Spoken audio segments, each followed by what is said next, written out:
இன்றைய அனுதின தியானத்திற்கான தலைப்பு விட்னஸிங் காட், தேவனுக்கு சாட்சி கொடுத்தல். இதற்கு அடிப்படையான வசனத்தை 1 யோவான் 5ஆம் அதிகாரம் 10ஆம் வசனம் சொல்கிறது. தேவனுடைய குமாரனிடத்தில் விசுவாசமாய் இருக்கிறவன் அந்த சாட்சியை தனக்குள்ளே கொண்டிருக்கிறான். தேவனை விசுவாசியாதவனோ தேவன் தன்னுடைய குமாரனை குறித்து கொடுத்த சாட்சியை விசுவாசியாததனால் அவரை பொய்யராக்குகிறான். 2 விதமான காரியங்கள்: விசுவாசியாமல் இருத்தல், விசுவாசித்தல். ஒரு மனுஷனுடைய கிறிஸ்தவனுடைய வாழ்க்கையிலே விசுவாசம்தான் அடிப்படை காரியமாக இருக்கிறது.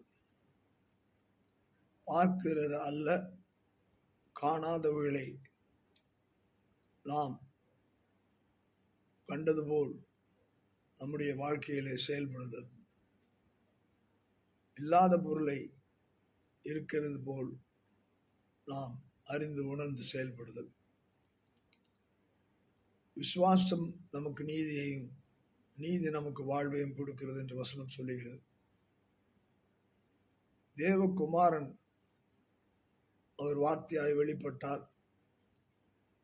அவரை விசுவாசிக்கிறவர்கள் எத்தனை பேர்களோ அத்தனை பேர்களும் அவருடைய பிள்ளைகள் ஆகும்படியான சிலாக்கியத்தை பெற்றார்கள். அது மட்டுமல்ல, அவர் விசுவாசிக்கிறார்கள் என்று சொல்லும்போது அவர்கள் கிறிஸ்துவுக்கு உள்ளாக புதிய சிருஷ்டிகளாக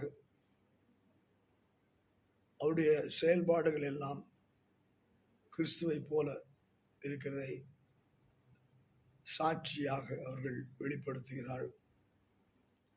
தேவனை விசுவாசியாதவன்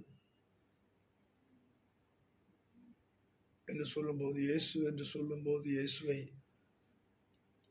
அறிக்கை செய்யும் போது அவர்கள் அறிக்கை செய்யாதபடிக்கு, இயேசுவும் ஒரு மனிதன், அவரும் ஒரு தெய்வங்களிலே தேவர்கள் என்று சொல்லி நினைத்து கொண்டிருக்க முடியாத அந்த விசுவாசியாத மக்களுக்கு அவளுக்கு சாட்சி இருக்க முடியாது.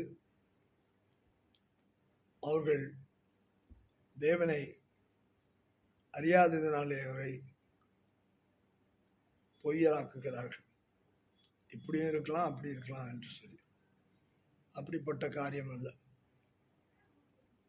தேவனுடைய குமாரனிடத்தில் விசுவாசிக்கிறவன் அந்த சாட்சியை தனக்குள்ளே கொண்டிருக்கிறான். விசுவாசிக்காதவன் நம்முடைய வாழ்க்கையிலே காட்டுக்கழுதை போல விசுவாசியாதனாலே அவரை பிரியப்படுத்தாத காரியங்களை செய்கிறான்.